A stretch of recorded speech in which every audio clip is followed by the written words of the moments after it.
Atheist Nomads, episode 404. Episode not found, or a stopped clock is right twice a day.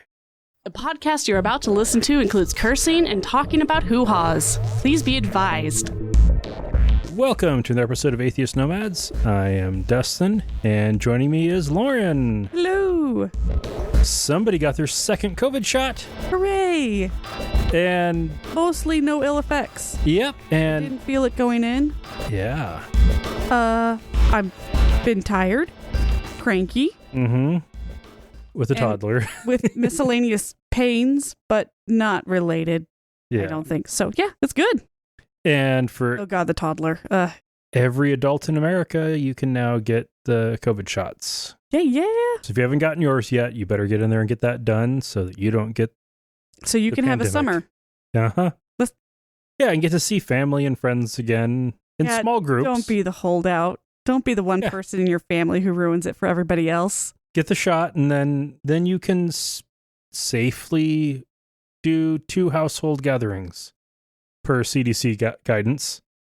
If that changes, definitely check with the CDC. Do not take our advice as medical advice. Check with the CDC on this. Or call your doctor. But yeah, that's the latest I've seen. And then with kids, it's been pretty questionable as to what the guidance is, which I think is probably because everybody recognizes, what the fuck do you do with trying to keep kids sane and developing? Yeah, you don't. So then, just don't talk about that. Basically. Yep. Just keep their masks on and ignore it.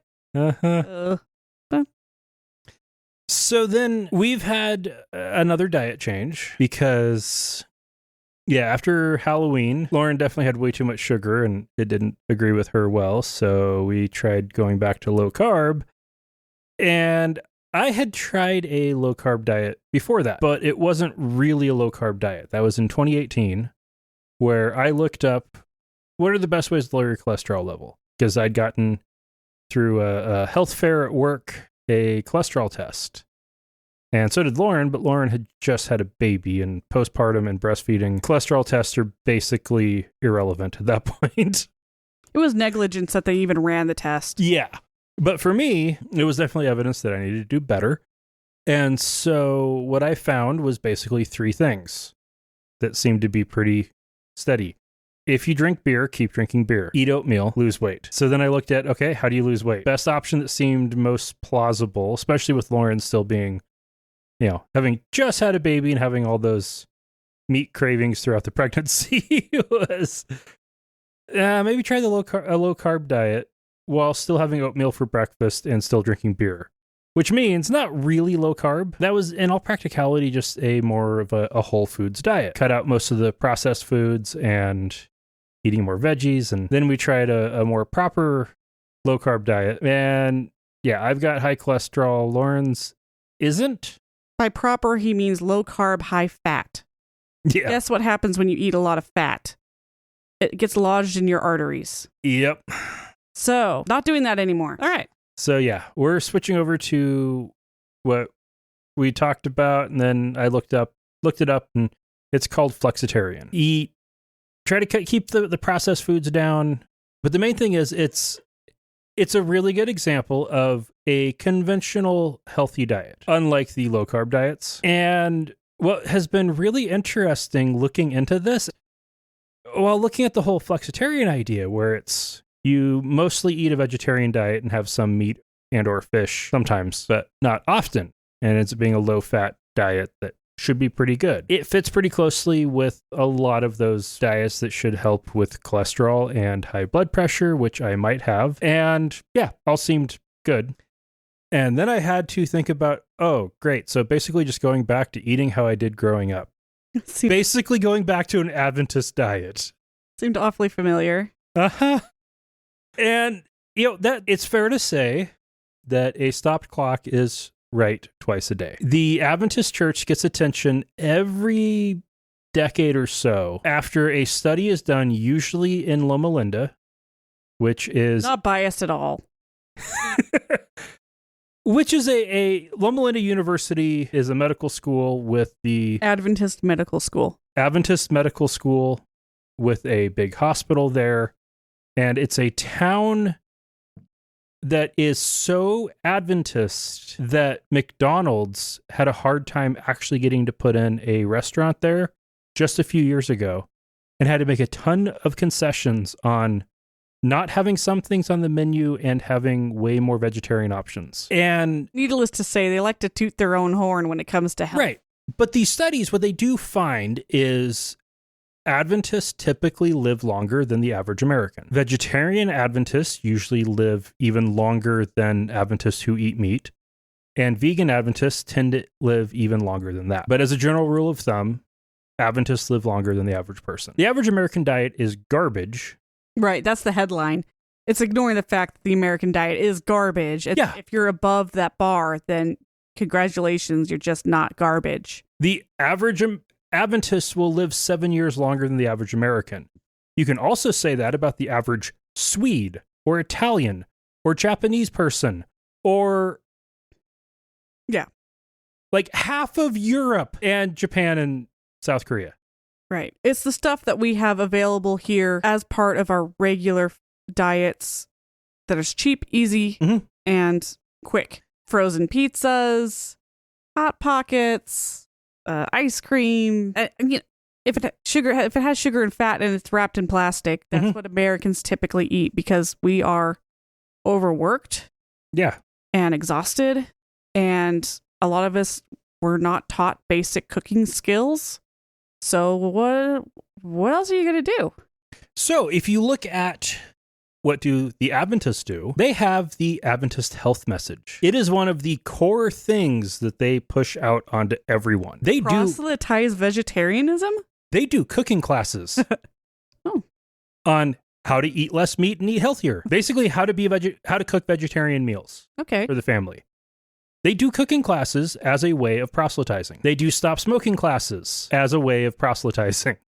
But the basic premise there is they push that the ideal is the Eden diet.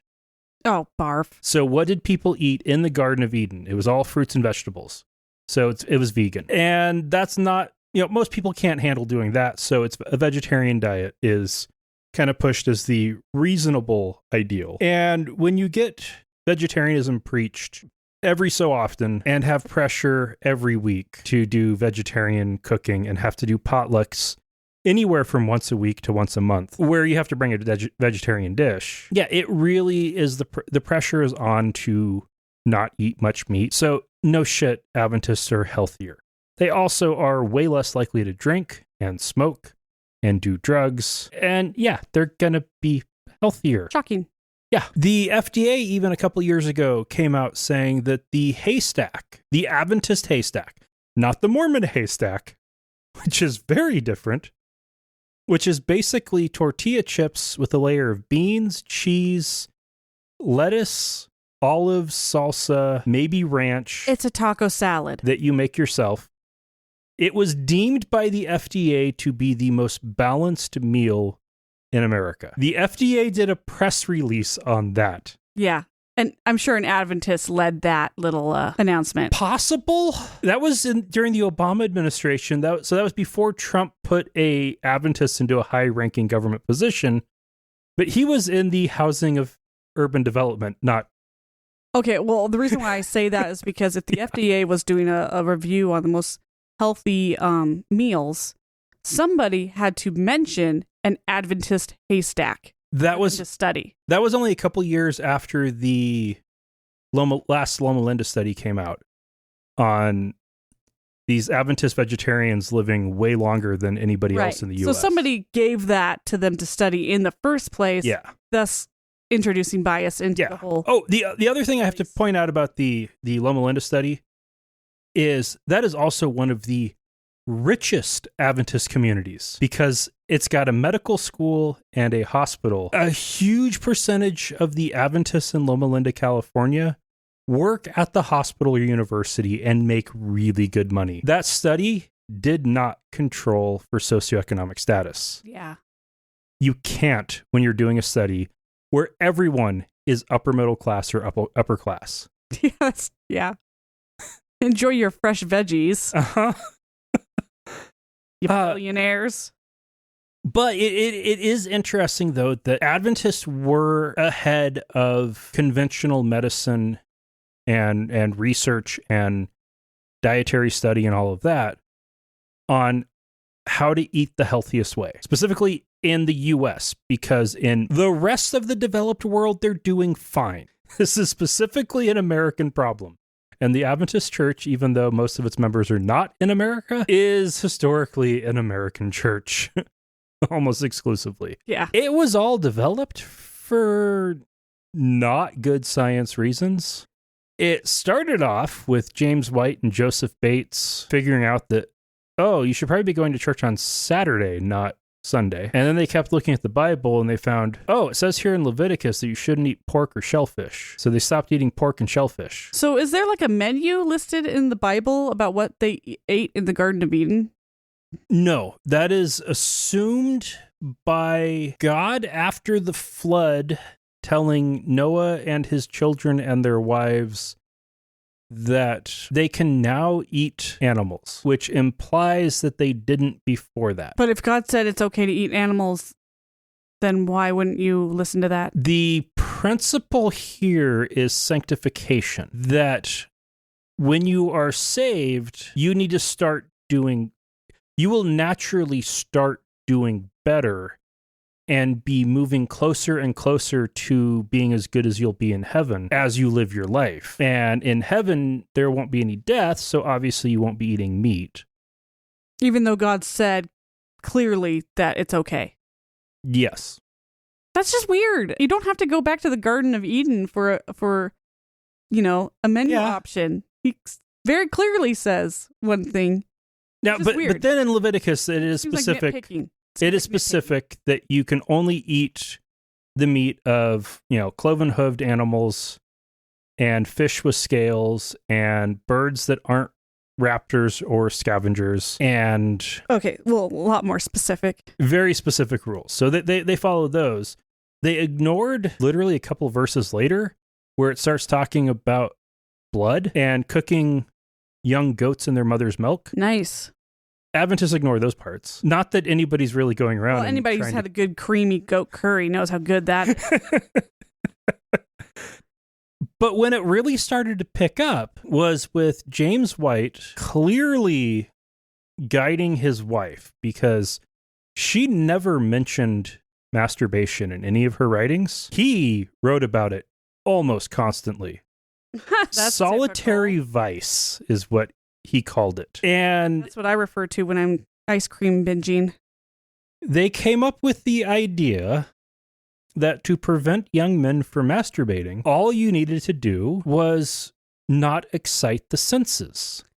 Oh, so that's where all the boring food comes in. It had nothing, this is the same premise as why women should not wear low-cut shirts, as you don't want to incite the senses of young men. They took it past that. To meat is stimulating. Hot and strong beverages are stimulating. I love the hot beverages. So no alcohol and no coffee or tea. No cocoa? Hot cocoa in a moderate Adventist household is okay. In a liberal Adventist household, coffee's okay. Right. In a conservative Adventist household, oh, hell no. Literally, hell no. Yeah. Aw. Oh, man. And as somebody who has nut allergies, I had the idea in college. Well, okay, I heard the idea and tried it of pick churches as far away as possible that signed up to get theology students to go preach and take those because you got mileage. And I had a fuel efficient car, so I got to make a lot of money off of those preaching gigs. Mm. The furthest one I did, and by this time I'd already found out that you could find out how conservative a church was after you got done preaching by the potluck. And what kind of cheese was it? Was it real cheese? Was it not real cheese? Or were all of the women in the church bragging about how amazing their nut-based fake cheeses were? Yeah, that's just sad. And when you have nut allergies and you can't keep track of what's what? Yeah, I had to drive 3.5 hours on Benadryl. Ouch. Yeah, that sucked. But anyway, so the idea was meat and hot beverages, alcohol. Then it extended into seasonings and spices and flavor. Flavor. That flavor will excite the senses and cause young men to masturbate. Well, that's what they say about umami, isn't it?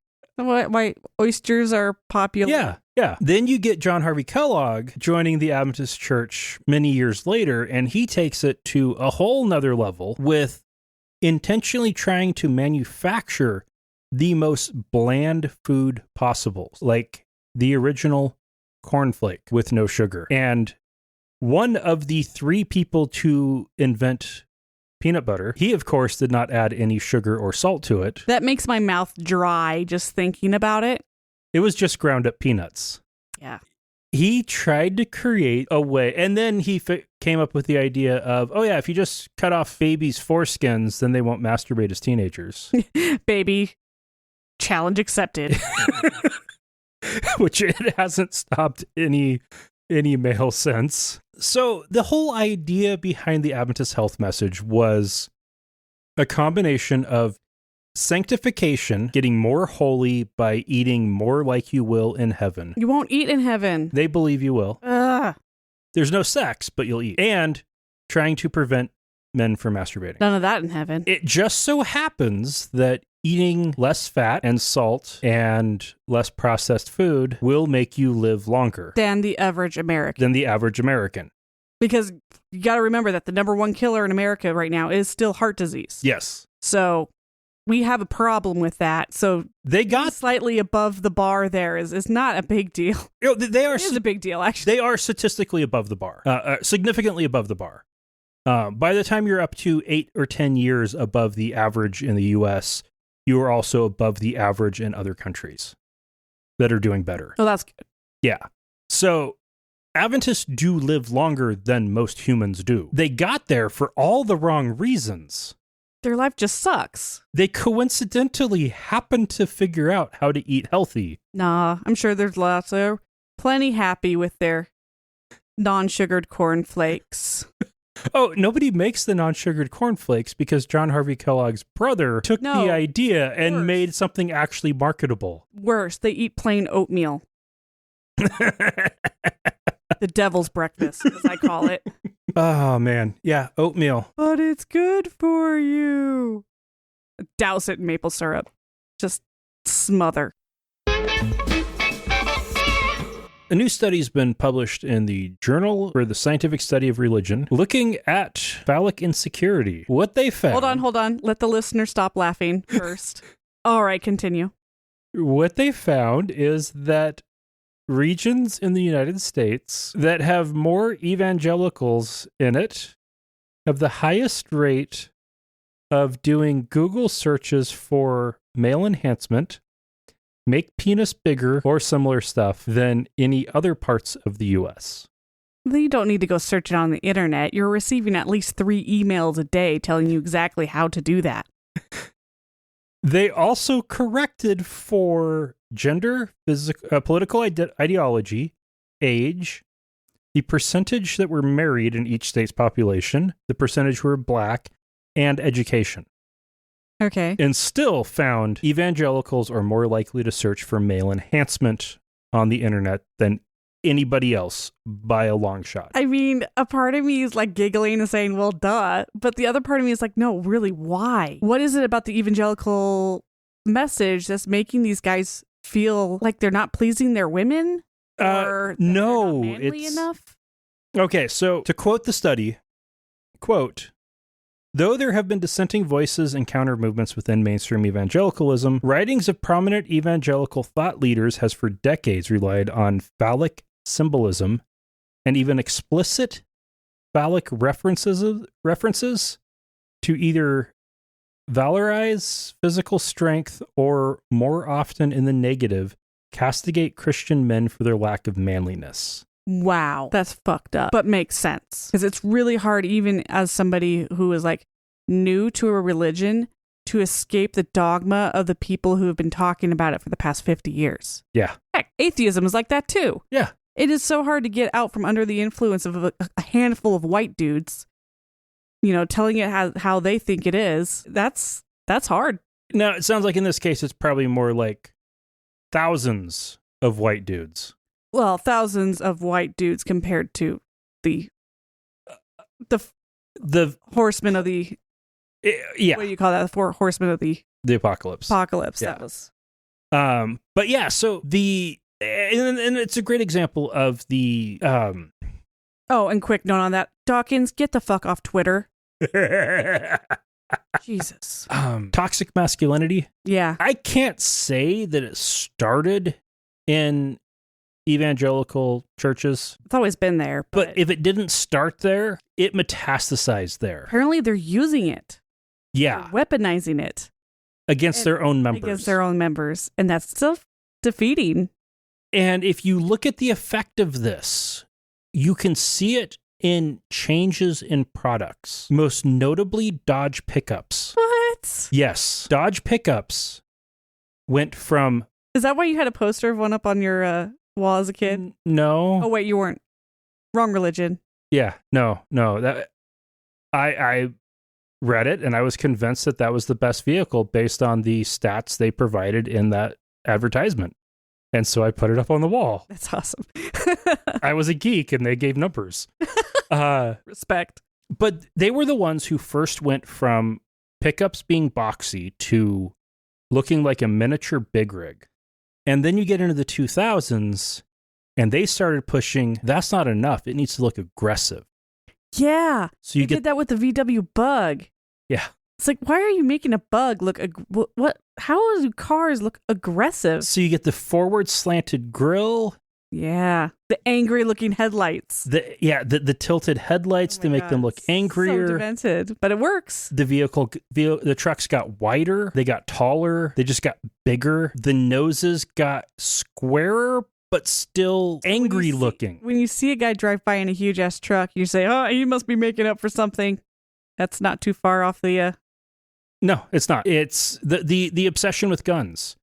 Guns are for a lot of people, they are a direct extension of their penises. And guys walking around with a giant assault rifle marching down Capitol Boulevard, those guys are probably feeling insecure about average size penises and trying to look tougher and more manly. Well, yeah. I mean, that's what we've always known that. Yeah. And as study. More money in these studies. And as we've seen with the merging of the evangelical movement and religious right with right-wing politics and the rise of the alt-right and QAnon and all these fucking assholes out there who I have no idea how they have the money to buy $35,000 or $40,000 pickups and then put $20,000 into modifications on them. I don't know where that money's coming from for these people. I don't get it. Well, it's not going back to their families, that's for sure. But anyway, the all of this coming together, yeah, it has changed products, it has changed markets, it has shifted so much, and is a huge factor in where toxic masculinity is coming from. Because if you aren't afraid that an average size penis is small, then those men aren't likely to have to act like they're more manly than they need to be. Funny, because you don't fight with your dick. So. No. Whatever. Yeah. Yeah, I know it was a weird moment for me when I was trying to watch football and I was like, I don't like football. And I realized, yeah, I don't need to check off every check mark of manliness to be a manly man. Yeah.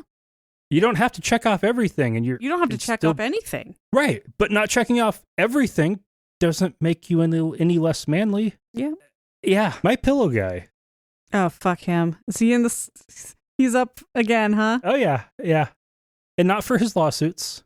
Oh. Which he has been sued and has now countersued. He was sued for defamation, and he is suing that countersuing that the defamation suit violates his First Amendment rights, even though government contractors are not the government. He is continuing on with his plans to create a alternative to Ultimate Pillow Fort. Online Twitter pillow fort. Okay. To be an alternative to Twitter, So it will be a free speech social media network with Zap. There'll be free speech. Yeah. We've heard that before, and it's fallen apart. And according to him, quote, people ask me, you're going to let everything go? Porn, swearing, everything? And I said, absolutely not. We have a thing we found in the Constitution and our founding fathers that defines what free speech is. And Eric, get this Judeo-Christian platform we're going to have here, they go by biblical principles. You know, you get to the Supreme Court, you have the 10 Commandments there. So in other words, you're not going to have porn up there. You're not going to have these sites that contain material that go against our Constitution, go against what our founding fathers put there. You're not going to be able to swear there. There'll be 4 words for sure you can't say. Oh my gosh. You can't say the C word, the N word, the F word, and you can't use God's name in vain. What a concept, right? End quote. Oh, he's delusional. Absolutely just off his rocker. You can't say free speech and then censor people. Right.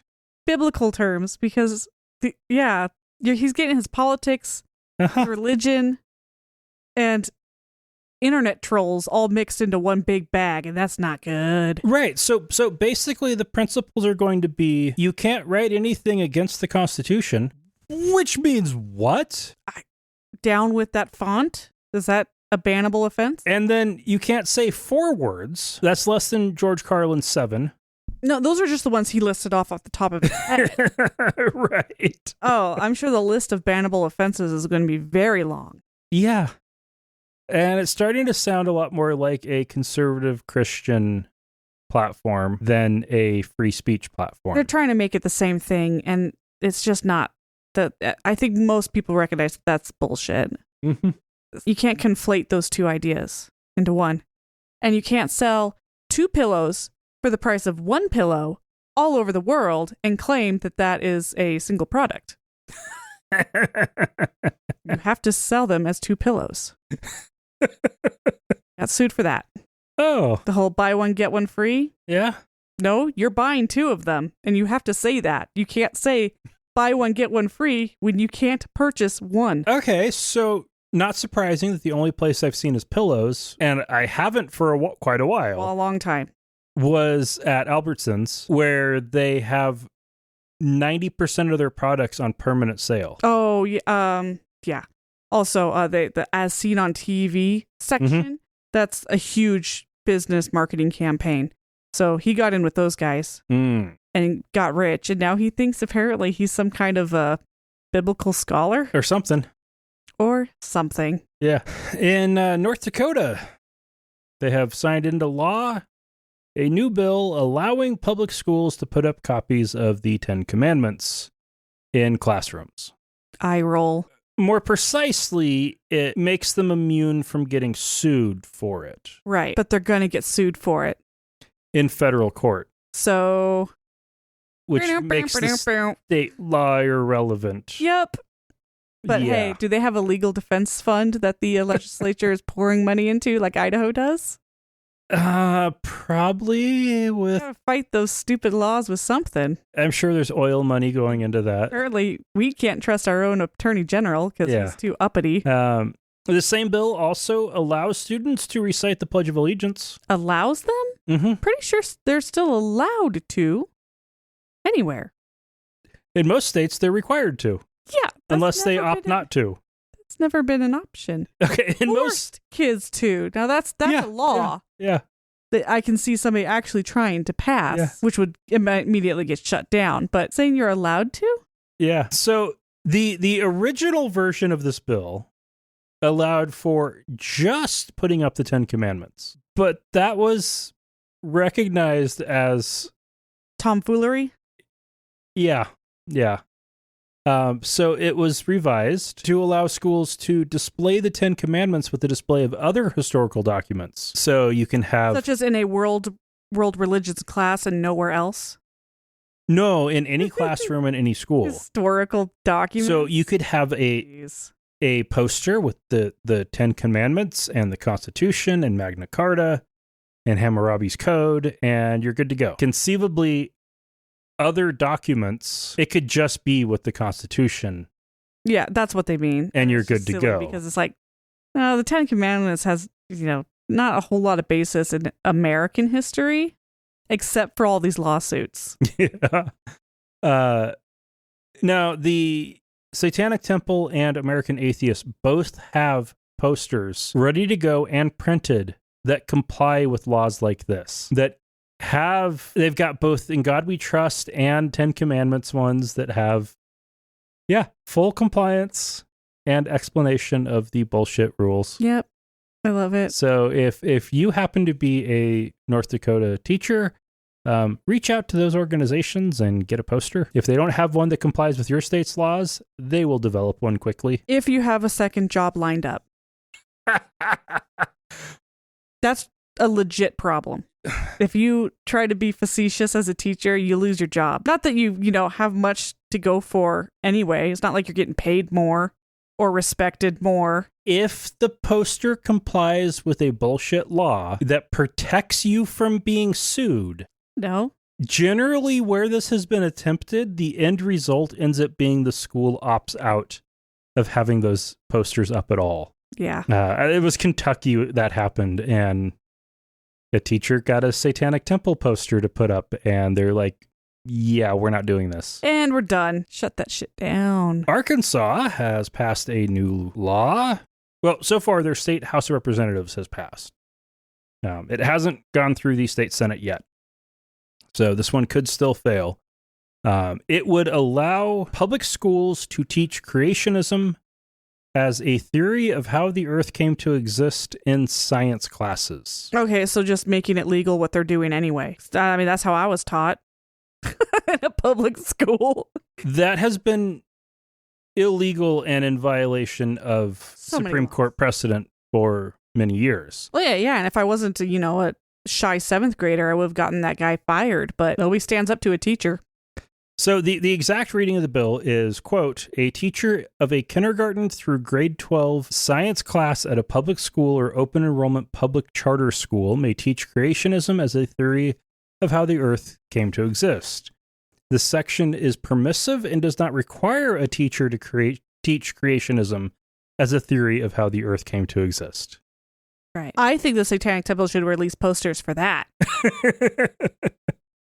They throw in a whole bunch of different old religion, how the earth came to exist, and have that side by side, because it's hey, if you're going to consider this legit, then you're going to have to consider all of these legit.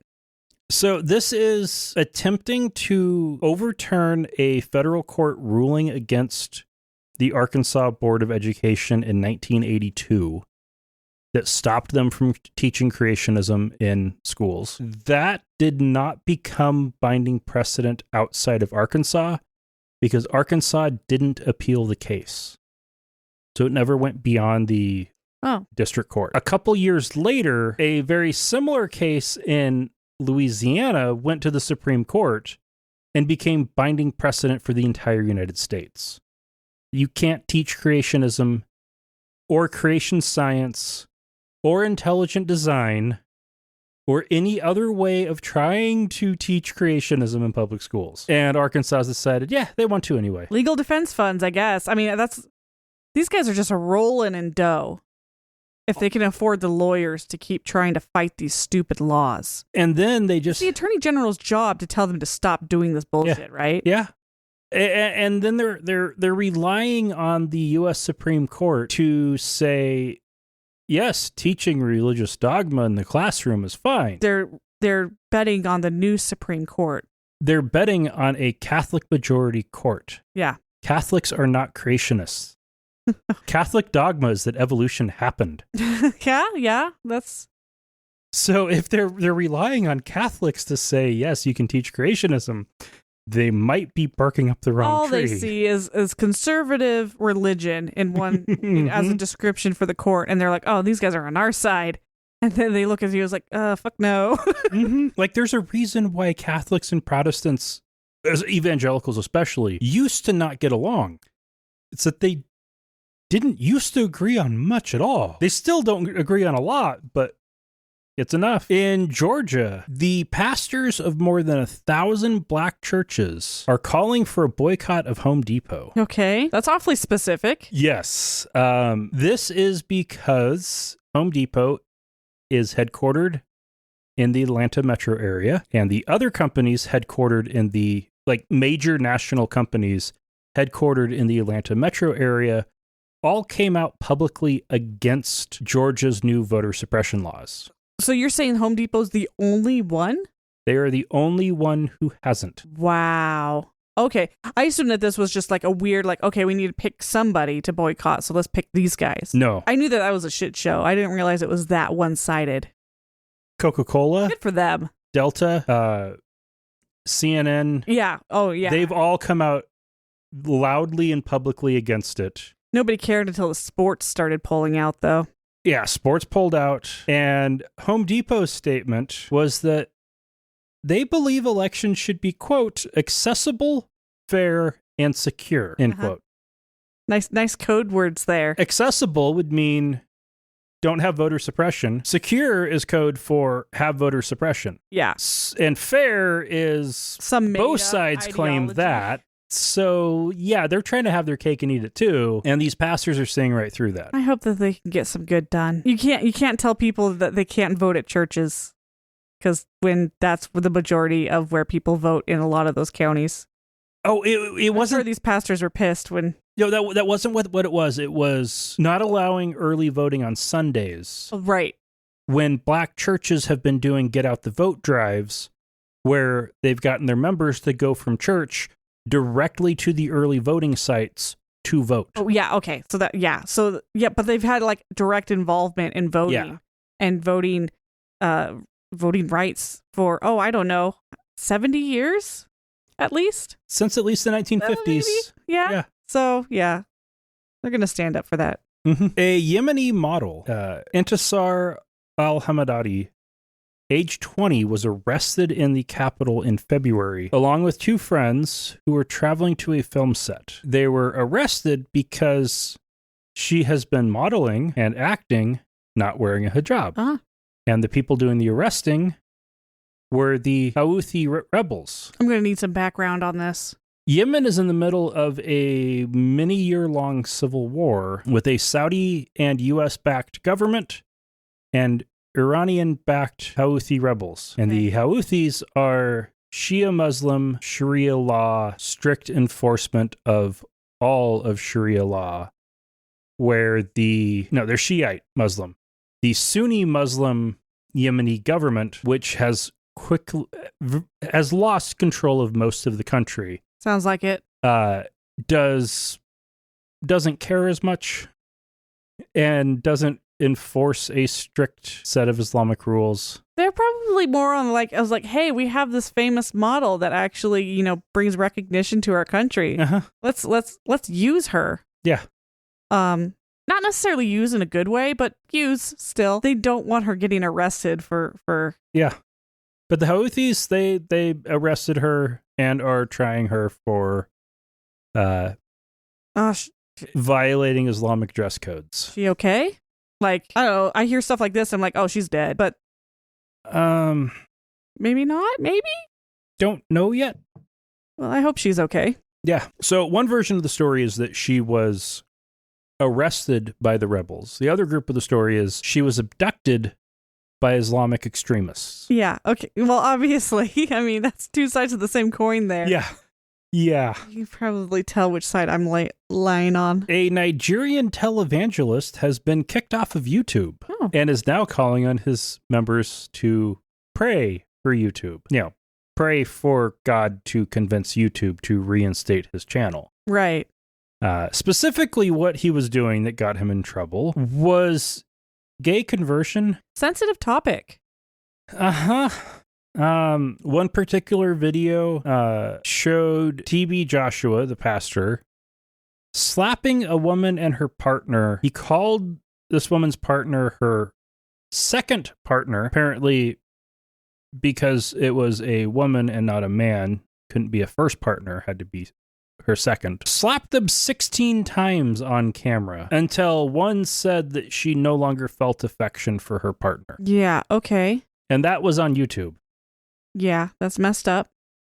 And so they took down his channel because it's It's videos of him doing gay conversion therapy where he beats people until they say they aren't gay anymore.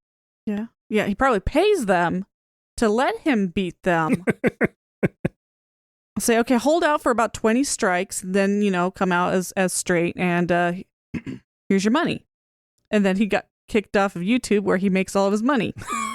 So that backfired, I'm assuming. I mean, obviously there are people who are desperate who get sucked into these things and are beaten and abused and shouldn't be. That's terrible. Yeah. In 2011, he was listed by Forbes as the third richest pastor in Nigeria. Is that a big deal? He had a net worth of 10 to 15 million. That's a big deal. For a pastor in Nigeria, that's a pretty big deal. So what does he need YouTube for? Spreading his message. Yeah, I'll just leave that one off. Getting American donations. Oh, that's sad. To get more money. It always comes down to get more money. Of course. A new draft law in Azerbaijan is trying to apply Article 56 of their constitution. The article in their constitution is the one that requires a secular government in the incredibly liberal and secular Muslim majority country in Central Asia. Okay. Or the Caucasus region of the middle of Eurasia. Let's just call it that. Okay. Depending on who you ask, it's in either Europe or Asia. Let's call it Eurasia. And according to this draft law, religious figures will not be allowed to be president, deputy of the parliament, or members of the municipality if they are still engaged in professional religious activity. Oh, okay. You got me there for a second. I was like, that doesn't actually sound fair. But there's like, oh, no, wait, yeah, that's totally. Oh, and the part of the Constitution they're trying to clarify here is on freedom of religious beliefs, is what it's titled. Okay. It's how to keep a secular government. And part of keeping a secular government is if a pastor wants to get into government, that pastor should stop being a pastor. If you want to get into politics, maybe you should also stop, embezzling money through your business or other unsightly things that politicians constantly ignore. Right. Now, in this country's case, it'd be more likely Muslim imams needing to leave their mosques to serve in parliament or president. And that seems pretty reasonable. Yeah, that's how you avoid, what do you call that? Religious... Theocracy? Theocracy, that's a word. Thank you. We don't have any feedback, but if you want to contact us, you can use the contact form on the website at atheistnomads.com/contact. You can send us an email directly at feedback@atheistnomads.com, or you can use the SpeakPipe button and leave us a voice message. That's right there on the website. If you want to support the show, you can find out how at atheistnomads.com/donate. And until next week, remember, not all those who wander are lost.